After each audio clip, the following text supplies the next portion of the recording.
आज पैगंबर जयंती आहे आणि उद्या गणेश विसर्जन मुख्य मिरवणूक जुन्या नाशिकमधून निघणार आहे आणि त्याच पार्श्वभूमीवर पोलिसांचा कसा बंदोबस्त राहणार आहे याच विषयावर बोलण्यासाठी आपल्याबरोबर आहे नाशिक पोलीस आयुक्त संदीप कर्णिक सर. सर, कसा बंदोबस्त राहणार आहे उद्याचं जे गणेश विसर्जन मिरवणूक आहे? आपल्याकडे आजचा हजरत मोहम्मद पैगंबर यांची जयंती आज आहे, ईद ए मिलादुन नबी, आणि उद्या गणपतीचं विसर्जन आहे. त्यामुळे जुलूस आज आणि विसर्जनाची मिरवणूक उद्या असे आपल्याकडे निघणार आहे. पूर्णपणे तयारी नाशिक पोलीसची आहे. साधारण 3000 अधिकारी अंमलदार डिप्लॉय करण्यात आलेले आहेत. स्पेशल फोर्सेस आहेत, स्टेट रिझर्व्ह पोलीस फोर्सच्या companies, riot control platoons, bomb detection disposal squads, quick response teams, त्याबरोबर आमचे स्ट्रायकिंग टीम्स पण स्पेशल क्रिएट केलेले आहेत आपत्कालीन परिस्थितीत रिस्पॉन्ड करायला. तर गणेश विसर्जन जे गणेश मंडळांना काय सूचना केलेल्या आपण, कारण ते डीजेवर ठाम होते की डीजेवर गणेश विसर्जनामध्ये जी मंडळं आहेत त्यांच्याबरोबर डिटेल मिटिंग्स आमच्या झालेल्या आहेत आणि DJ असेल किंवा लेझर्स असतील, लेझर जे आहेत ते आपण टोटली 100% बॅन केलेले आहेत आणि DJ आहेत ते सुप्रीम कोर्टाच्या ज्या गाईडलाईन्स आहेत तर त्या गाईडलाईन्सचे जे डेसिबलचे जे लिमिट्स आहेत त्याच्या अंतर्गत राहून त्याचं कुठेही उल्लंघन होणार नाही याचं आम्ही दक्षता घेत आहोत आणि मंडळी दक्षता घेत आहेत. तर ढोल पथकाबाबत अनेक तक्रारी येत आहेत, त्यांना काय सूचना करण्यात आलेल्या आहेत? ढोल पथकाची जी काही रचना आहे तर ढोल पथकामध्ये आम्ही प्रत्येक म्हणजे पूर्ण शहरामध्ये मिरवणुका आहेत आणि मंडळं येणार आहेत.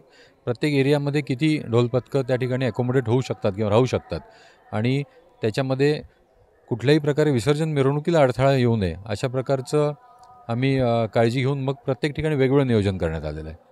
तर नाशिकमध्ये मागच्या महिन्यात 2 समाजात जाती तेढ निर्माण झालेला होता, त्यामुळे तणावाचं वातावरण होता. काय लोकांना आपण सूचना करणार आहे? मागच्या महिन्यामध्ये जे काही घटना घडलेल्या होत्या त्याच्यावर खूप स्ट्रॉंग आम्ही गुन्हे दाखल करून अटक केलेले आहेत. लोक त्यामध्ये प्रिव्हेंटिव्ह ॲक्शन्स घेतलेले आहेत आणि ह्या 2 दिवसांच्या पार्श्वभूमीवर साधारण 450 लोक आम्ही हद्दपार केलेले आहेत. सिटीमध्ये कुठेही कुठल्याही प्रकारचा तणाव नाही आहे. तणाव दुसऱ्याच दिवशीच निवळलेला होता आम्ही ॲक्शन घेतल्यावर आणि सर्वत्र पोलीस अलर्ट आहेत. कुठल्याही प्रकारचा प्रॉब्लेम 100% होणार नाही याची गॅरंटी नाशिक पोलीस घेतील. तर उद्याच्या मिरवणुकीवर काय ड्रोनचे आपण नजर ठेवणार आहे? ड्रोन आपण सर्व मिरवणूक मार्गावर साधारण 200 CCTVचे लक्ष आहे. त्याचबरोबर ड्रोननी पण मिरवणुकीवर आणि आजूबाजूच्या परिसरावर नाशिक पोलीस लक्ष ठेवणार आहेत.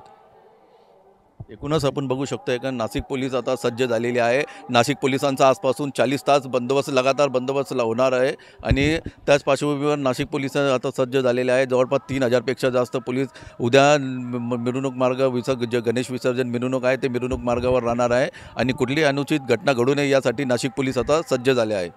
तबरेज शेख, साम TV न्यूज, नाशिक.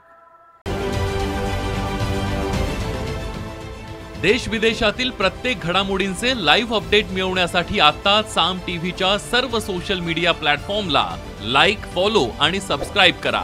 तसंच सर्व नोटिफिकेशनसाठी बेल आयकॉन प्रेस करायला विसरू नका.